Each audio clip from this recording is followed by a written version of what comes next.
André Ventura, Portugal é hoje o país mais envelhecido da União Europeia. O peso da população ativa aproxima-se, enfim, de um ponto em que não haverá trabalhadores suficientes para sustentar reformados e as crianças através da segurança social. Se acaba por rejeitar a imigração como uma forma de equilíbrio, qual é a alternativa concreta, a alternativa mais imediata para garantir as pensões, para garantir o Estado Social? Deixa-me só explicar porque é que acho que a imigração não é a solução. Nós temos na Europa exemplos de onde levou a imigração descontrolada. Não estamos a inventar a roda. A Clara há pouco dizia-me, vá à Baixa de Lisboa. E eu digo-lhe, vá a Bruxelas. Saia um bocadinho dali do centro de Bruxelas, da praça principal, parece que está na Arábia Saudita ou no Paquistão. Quer isso para Portugal? Gostava de viver num país assim? Claro que não. Até por si, que é mulher. Claro que não gostava. Imagino eu que não gostasse. Não gostava de que o obrigassem a andar de burca, ou que andassem a andar coberto, ou que lhe tirassem direitos por ser mulher. Mas vamos lá ver.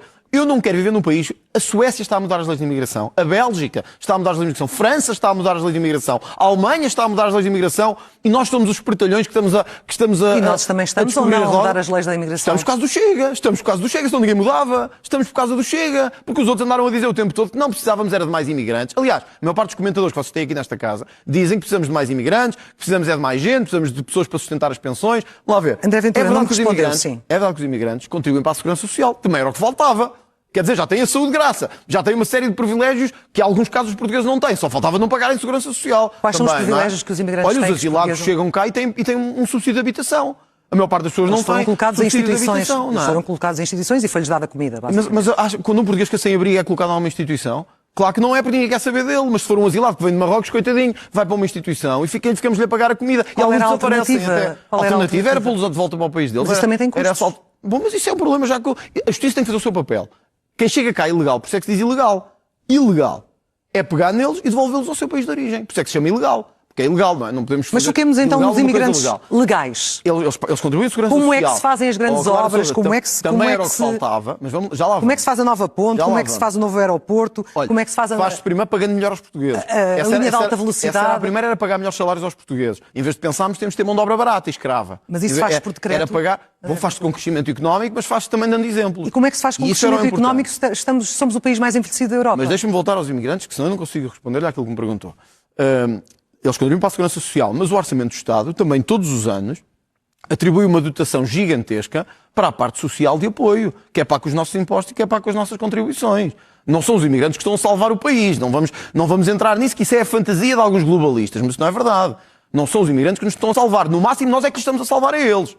Atenção, não são eles que nos vêm salvar o nosso país. Estão ou não a ajudar ao crescimento económico do país, André Ventura? Isso é uma coisa. Outra é virem para cá dizer que nós dependemos deles. Era o que faltava. Este país ainda é nosso. Aqui nós não dependemos de ninguém. Aqui dependemos de nós e tivemos cá durante 9 séculos. E assim foi. E sempre sobrevivemos. E bem, portanto, não nos venham dizer que nós é que precisamos deles. No máximo, eles é que precisam de nós. Têm que ter de nós acolhimento, em alguns casos, e têm que fazer o possível para se integrar na nossa cultura e nos nossos valores. Sim. É isso que eu espero de quem vem para cá. Sim. Ora, os imigrantes chegam cá, devem contribuir nas áreas onde se vão inserir, e é por isso que nós defendemos cotas. Porque a cota vai permitir ver onde é que há necessidades de economia, onde é que há necessidades de mão de obra e fazer essa seriação. São os próprios empresários, como sabe, que dizem que precisam de mais. Com certeza, e precisam de cotas. Porém, na agricultura, nas pescas, para grandes obras. Quando nós propusemos as cotas era por causa disso. Era para identificar nichos do mercado em que fosse preciso e agir. PS e PSD votaram contra. Eu não posso fazer mais, francamente. Mas a mensagem muitas vezes que passa não é uma diabolização geral da imigração, André Ventura. Não é essa a mensagem que tem passado. A mensagem quando o país também precisa de imigrantes, obviamente legais, com cotas, para ajudar a economia a crescer. A mensagem é esta. Quem vem para cá tem que cumprir as nossas regras. Certo. Quem vem para cá tem que respeitar a nossa cultura. Quem vem para cá não pode viver de subsídios. A mensagem é clara, não é nenhuma diabolização. É clara, olha, nos melhores países do mundo, como a Suíça, é isso que acontece. Portanto, o que nós queremos é um regime próximo da Suíça, dos Estados Unidos, do Canadá, que são os melhores países do mundo. O que a esquerda e o centro-direita querem é que o nosso regime seja mais perto do de Marrocos, do de Espanha e etc. Eu prefiro aproximar o nosso país da Suíça, da Bélgica, do Canadá, dos Estados Unidos, que é países onde quem chega tem que cumprir regras, tem que estar legal, tem que entrar por um processo e se não cumprir esse processo é expulso. Como aconteceu até com imigrantes nossos. Sem dúvida. E, portanto, nós queremos estar mais perto dos melhores ou queremos estar mais perto dos piores? É fácil. Mas o senhor muitas vezes diz que a resposta, nomeadamente à questão do envelhecimento da população, que nos fragiliza enquanto economia, porque um país com com tantas pessoas acima dos 65 anos e com uma baixa taxa de natalidade, é um país com um futuro comprometido.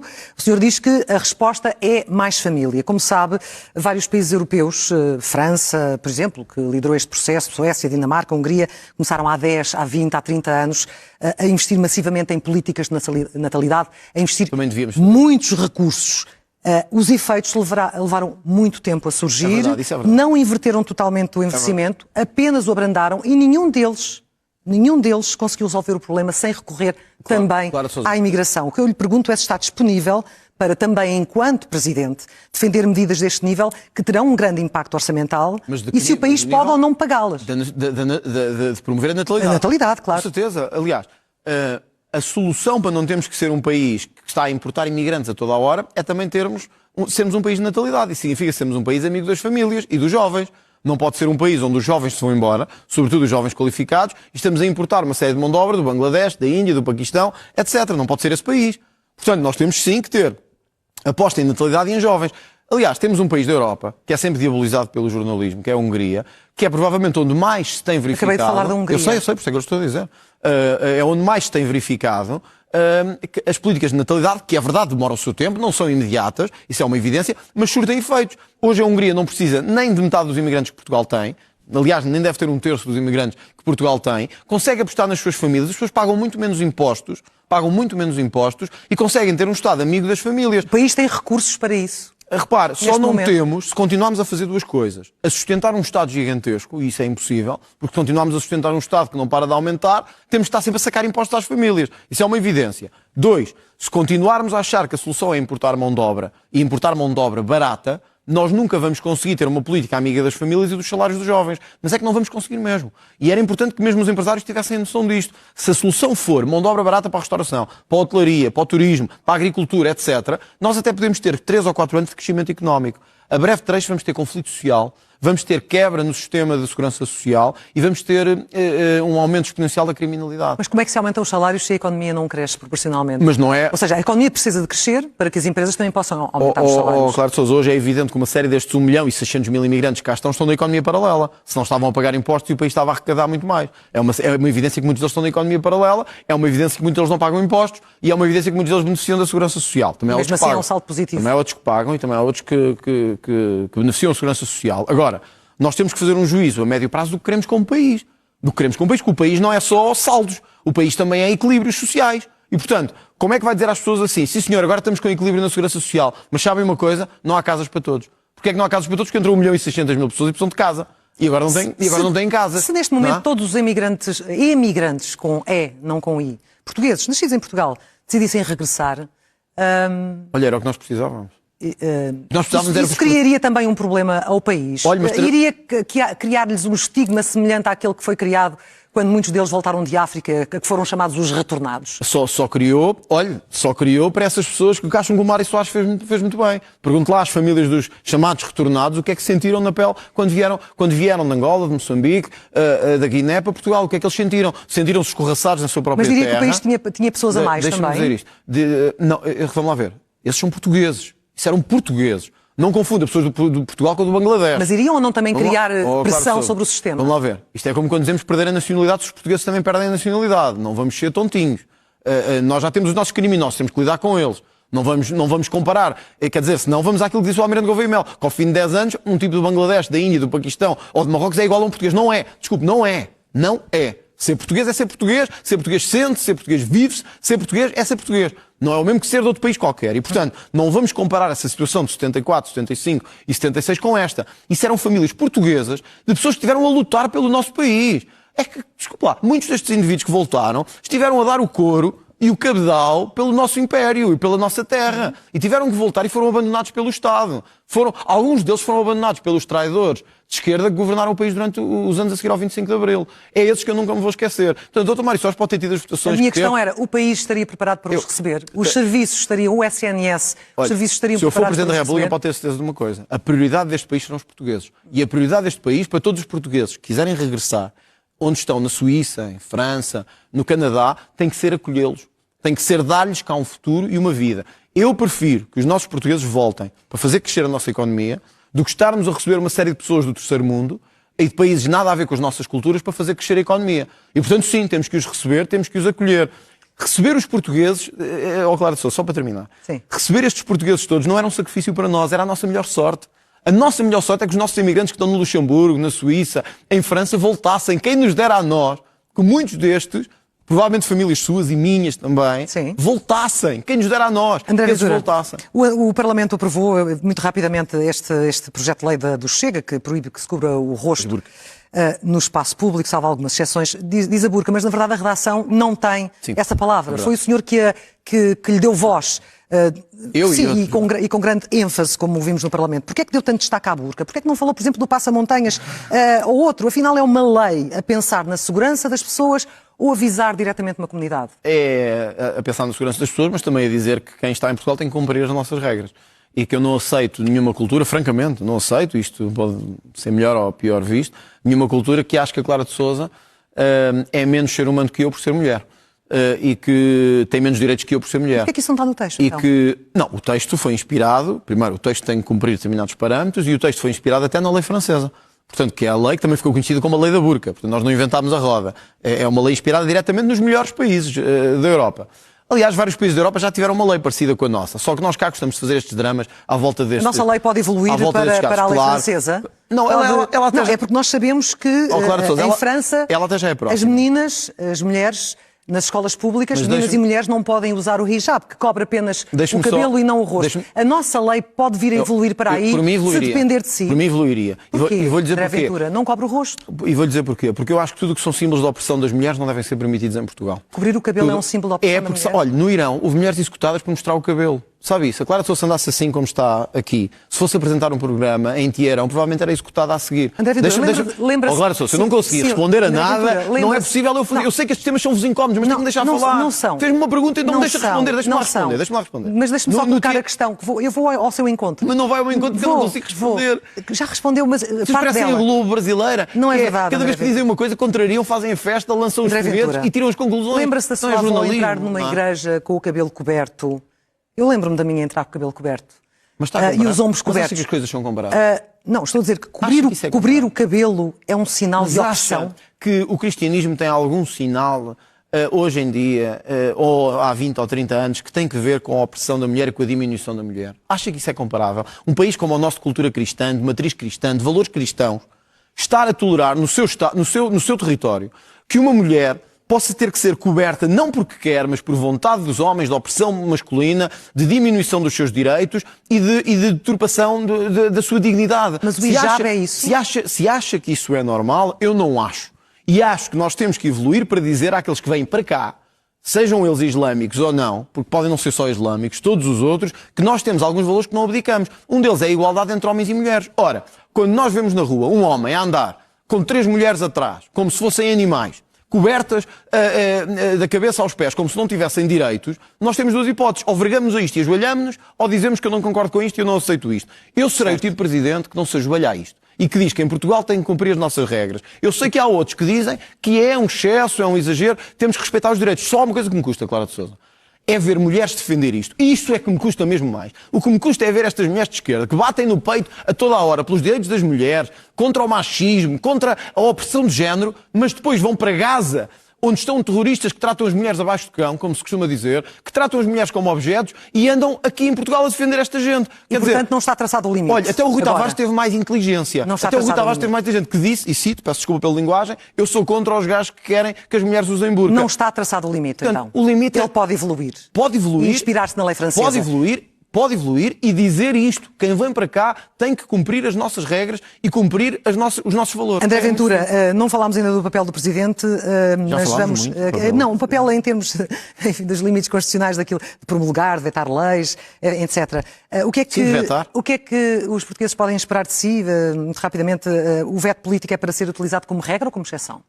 Olha, eu vou-lhe dar um exemplo. Quer dizer, se nós tivermos uma lei que tira mais autoridade às forças policiais, não vai passar. Vai ser vetado. Nós precisamos da polícia com mais força, precisamos da polícia com mais autoridade. Se nós tivermos uma lei que torna mais obscuros os caminhos do financiamento dos governos ou das estruturas políticas, isso não vai passar. Porque nós vamos ter... Eu quero ser um presidente intolerante à corrupção. verdadeiramente intolerante à corrupção, se tivermos uma lei que permita a abertura de portas a toda a gente sem controle, não vai passar, que eu quero ser um presidente intolerante à imigração descontrolada. Portanto, se me perguntar, o uso do veto é para ser feito com parcimónia ou sem parcimónia? Depende do governo que tiver em funções. E como Depende do presidente, governo que tiver em funções. O senhor já disse que... Agora, não vou dizer o que outros disseram, que nunca permitirei um governo de A, de B ou de C. O governo é o que as pessoas escolhem. Muito bem.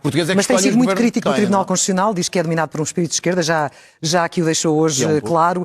Quer garantir um tribunal, enquanto presidente, um tribunal verdadeiramente independente ou um tribunal mais alinhado com a sua visão política? Não, não é minha. É como disseram alguns juízes nos votos de vencidos, até desta decisão dos estrangeiros, é representativa do país.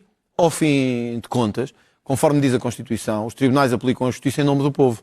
Em nome do povo, não é de nenhuma outra coisa, é do povo. Ora, esse povo mudou, como se viu nas legislativas, esse povo tem mudado, aliás já tivemos 2 legislativas nos últimos 2 anos, esse povo mudou, quer medidas diferentes, quer firmeza na governação, e nós temos ainda, em alguns casos, várias instituições que estão a servir de forças de bloqueio a essa mudança. Isto não é uma questão de ser alinhado comigo. É uma questão de ser alinhado com o povo português. E Portugal é isso que eu acho que temos que fazer. Como sabe, vai ter de substituir os juízes do Tribunal Constitucional nos próximos tempos. Claro, posso dizer isto só. Posso dizer isto, a verdade é esta. Nós desde o 25 de Abril, a esquerda dominou as instituições todas. E, desculpe dizê-lo, dominou instituições, quer algumas delas de natureza judicial, quer outras de natureza jornalística e mediática, quer outras de natureza universitária e académica. E nós hoje temos uma epidemia, um vírus nestas instituições que é: esta gente não percebeu que deixou de ser representativa no país e continua a querer reagir contra o povo que mudou. Ora, quando o povo muda, quando o povo muda, as instituições não têm que fazer o povo mudar. Quando o povo muda, são as instituições que têm que mudar em nome do povo. É isso que tem que acontecer. Em relação aos juízes que terão de ser substituídos nos próximos tempos, para si é fundamental o Chega ter uma palavra a dizer? Não é questão do Chega. O que é importante é que o Tribunal seja representativo. Representativo das visões do mundo e das visões do país. Eu acho que é isso. Eu, como lhe disse no início, eu preocupo-me zero com cargos, verdadeiramente. Os cargos não são mesmo a minha prioridade. Eu estou focado em garantir que as instituições representam o povo. E é isso que queremos, que as instituições representem o povo português. Já disse as circunstâncias em que terá posse a um governo e em que circunstâncias é que pode dissolver um Parlamento? Vamos lá ver, as circunstâncias em que dou posse a um governo é se ele for votado pelas pessoas. Portanto, eu não sou como aqueles, como a Catarina Martins, não me lembro do nome do Partido Comunista, do candidato do Partido Comunista, o António Filipe, peço desculpa, que disse que tudo fará para impedir que o Chega esteja no governo. Quer dizer, qual é o sentido que faz ao Clara Sousa? E como é que não lhe perguntam se isso é democrático? Qual é o sentido que faz o segundo partido mais votado na Assembleia da República, com 23%, haver alguém que diz que tudo fará para que ele não entre no governo? Quer dizer, isso é de uma antidemocracia que se fosse eu a dizer, era de manhã à noite a ser questionado sobre isso. E em que circunstâncias dissolve? Portanto, o dar posse é o que o povo português, enfim, escolher. Posso ficar triste com algumas escolhas. Se o povo português voltar a confiar no Partido Socialista, eu tentarei dizer que acho que isso é dar via verde à corrupção, mas se escolherem é o que é. Olha, também achei na Madeira e deram. Confiança ao Miguel Albuquerque, é vida. E a dissolução? É de quem gosta da democracia como eu, é assim. A dissolução, eu acho que tem que ser em casos muito específicos e acho que não devemos fazer da dissolução um modo de vida. Acho que os portugueses estão fartos de eleições, francamente. Não podemos andar de eleições de 3 em 3 meses, mas eu já o disse uma vez e também vou repetir aqui consigo. Eu sou a favor da estabilidade e eu garanto aos portugueses que tudo farei para dar estabilidade. Só não me peçam, a mim pelo menos, não me peçam estabilidade para esconder corrupção, ou estabilidade para esconder impunidade, ou estabilidade para esconder, enfim, uma traição brutal à pátria portuguesa. Eu vou-lhe dar um exemplo que pode parecer insignificante para muitos, mas que é alguma coisa que me faria insurgir mesmo contra um governo, apesar de ser Presidente da República. Se algum governo, fosse ele de esquerda ou de centro-direita, determinasse que iria pagar indemnizações às antigas colónias portuguesas. Isto é uma questão que mexe com a política externa portuguesa, é uma questão que mexe com o poder soberano do Estado e é uma traição à história. E há bocado um comentador vosso ali dizia que é preciso um Presidente respeitar a história de Portugal e que a história é um tema importante para um Presidente da República. E é mesmo verdade. A história é importante. Não é só importante para vermos também o que é errado. Também é importante para nos orgulharmos dela. Eu tenho muito orgulho na história portuguesa. Portanto, o governo que dissesse que vamos pedir desculpa e vamos pagar indemnizações às antigas colónias, para mim teria um cartão vermelho em cima. E o Presidente tem também, concorda, um papel ativo na diplomacia cultural, na CPLP, nas comunidades portuguesas, na promoção da língua, da cultura portuguesas do mundo. Concorda comigo, André Ventura?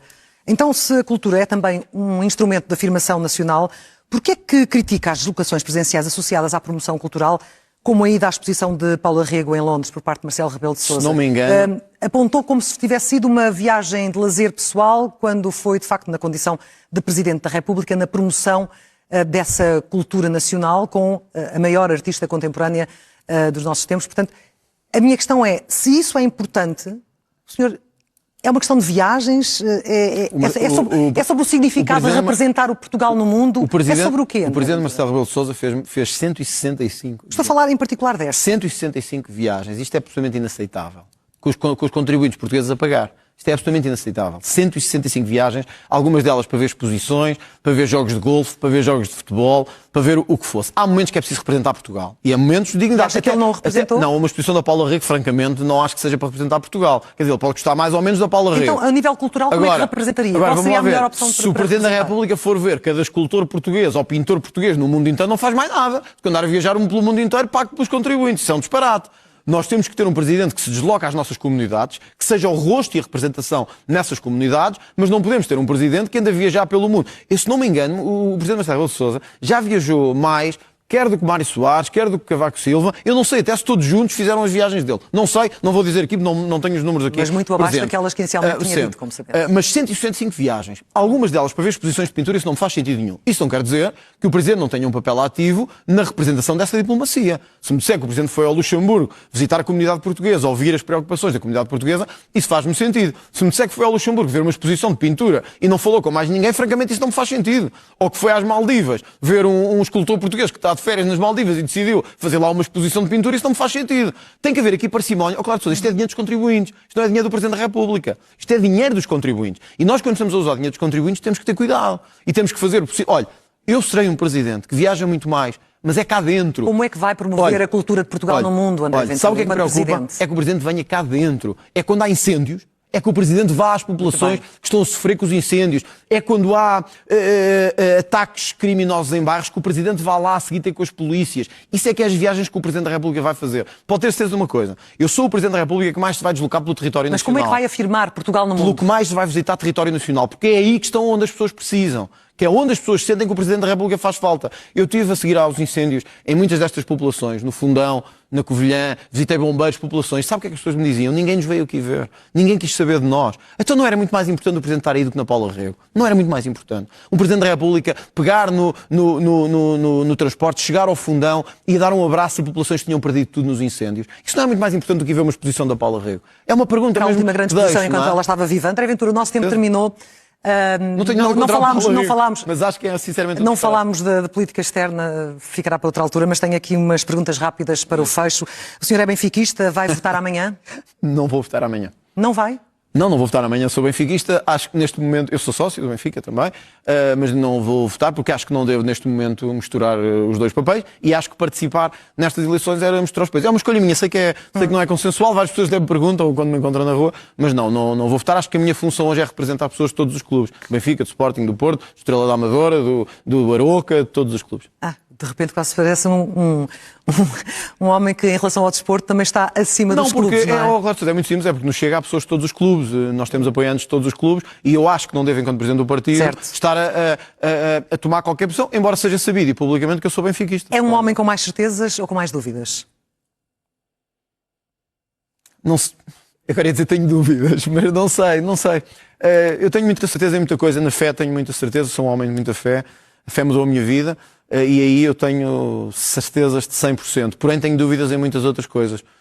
Diria 50-50. Tenho muita dúvida em muita coisa, mas tenho muitas certezas em relação a alguns aspectos. Talvez a fé seja aquele em que eu tenho mais a certeza. E também tenho a certeza de outra coisa.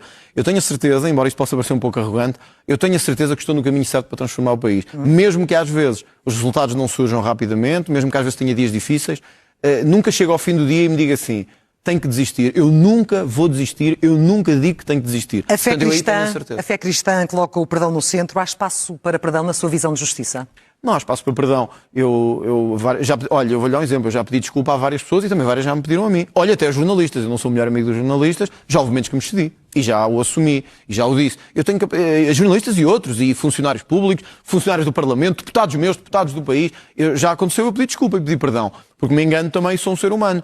Agora, acho que o perdão tem lugar na vida hoje coletiva, mas não podemos fazer de um perdão uma sociedade livre para os coitadinhos e uma sociedade em que os coitadinhos têm mais importância do que os outros. Muito bem. Respostas ainda mais curtas. O que é que o assusta mais, ser Presidente da República ou deixar de liderar o Chega?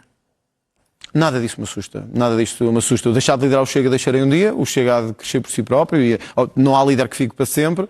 ser Presidente da República não me assusta, seria um orgulho e seria uma honra. Não me assusta, senão não me candidataria. Defende o voto obrigatório para combater a abstenção? Defendo que devíamos estudar esse caminho. Eu acho que hoje, sei que isto também não é consensual, mas acho que nós não podemos continuar a ter metade do país, por alto, a não querer saber e a não participar. Eu analisaria esse caminho com algum entusiasmo. Sei que isto não é consensual e até não é muito popular, mas eu analisaria isso com alguma... Não tendo poder para convocar, qual seria a matéria que gostaria hoje de ver referendada? A imigração. Acho que nós temos, aliás, duas coisas. Eu, se pudesse, que não tenho, e já tentámos no Parlamento e não foi possível, eu faria 2 referendos. Um, se concorda que as leis de imigração continuem a ser estas, em que basicamente qualquer pessoa pode entrar e não temos que fazer controle quase nenhum. E 2, se concorda ou não com o Chega quando diz que se tem que fazer um grande levantamento nacional aos subsídios que são pagos em Portugal. Gostava de ver isto referendado. Se for eleito, qual será o destino da sua primeira visita de Estado? O Vaticano, porque provavelmente tenho que agradecer a Deus a fé que me moveu, a persistência e também garantir que nós continuaremos a ser um Estado de matriz cristã e que não deixaremos que nenhuma invasão islâmica tome conta deste país. Uma pergunta também da atualidade, não é muito importante, mas a hora muda no domingo. Essa mudança ainda faz sentido nos tempos que correm? Não sou especialista nisso, francamente não quero dar. Tenho ouvido opiniões de todos os tipos, eu não sou especialista nisso. Tenho ouvido argumentos para todos os sentidos. Eu vou-lhe dar só a minha opinião, isto não vincula nem o partido, nem nada mais. Eu não gosto da mudança da hora. A mudança da hora é uma chatice, prejudica a vida de todas as pessoas, torna-nos, a mim, enfim, torna-nos mais sensíveis às mudanças da luz e etc. Agora não quero chatear as pessoas aqui com isto, mas acho que é um assunto que merecia ser pensado até do ponto de vista científico. Até tenho lido algumas coisas sobre isso. Sim. E acho que merecia. Agora não vou amassar os telespectadores com este assunto. E estas são respostas rápidas. Há algum direito individual que para si nunca possa ser tocado? A vida. Acho que a vida não pode ser posta em causa. E acho que a vida tem que ser aquilo que nos orienta. Nós hoje temos pouca sensibilidade pelo direito à vida e eu acho que o direito à vida é o direito fundamental. O que é que separa hoje um democrata de um autocrata? É que o autocrata não acredita na liberdade de pensamento, eu acredito profundamente, por isso é que eu faço da política à minha vida, porque acredito que é preciso discutir, argumentar e mesmo quando discordo, como é o caso com muitos dos meus adversários, como é o caso às vezes com a imprensa, eu nunca na minha vida defenderia que eles deveriam ser silenciados. Acho que o debate é bom, acho que o confronto é bom e acho que a democracia ganha com isso. A diferença entre um autocrata é que ele faria tudo para silenciar quem não concorda com ele. Eu não sou assim. O que vem primeiro, André Ventura, a ordem ou a liberdade? Eu usaria a expressão do general Ramalhianos mais uma vez. Abril criou uma série, deu a liberdade, mas esqueceu-se de formar cidadãos. Hoje nós temos pouca ordem e por isso é que eu comecei a dizer que tinha que pôr este país na ordem. Eu acho que, francamente, hoje, não me levem a mal, é mais importante pôr o país na ordem do que falar de liberdade. Não posso ser mal interpretado, mas este país precisa de entrar na ordem. Tenho uma última pergunta. Quem é o seu verdadeiro adversário nestas eleições? Gouveia Mel, Luís Marques Mendes ou Luís Montenegro? Não, eu tenho o maior respeito por todos os adversários e ninguém sabe quem ganha. É evidente que acho que o Almirante Gouveia Mel, pelos números pelo menos que são conhecidos, provavelmente será o adversário principal. Mas atenção, quer o Dr. Luís Marques Mendes, quer o Dr. António José Seguro podem ser adversários na segunda volta. E também não é garantido que eu passe à segunda volta. Eu acho que temos que ser humildes o suficiente para perceber que as legislativas são eleições diferentes das eleições presidenciais e que tudo pode acontecer. Portanto, eu diria que estes 3 são os meus adversários naturais nesta eleição, pelos números que se conhece, etc. Vou debater com todos com igualdade, com respeito, mas também dando importância a todos. Não estou a dizer que os outros não têm essa importância. Estou a dizer que, face ao cenário que conhecemos, o provável de ir à segunda volta será com um destes 3, como aliás o Paulo Baldaia há bocado também. Uma segunda volta que não é das legislativas. Uma segunda volta que é das presidenciais. Neste momento eu estou focado em vencer a primeira volta das eleições presidenciais e penso que isso vai acontecer no dia 18 de janeiro. André Ventura, muito obrigada. Obrigado pela presença hoje na SIC. Foi um prazer. Muito obrigada.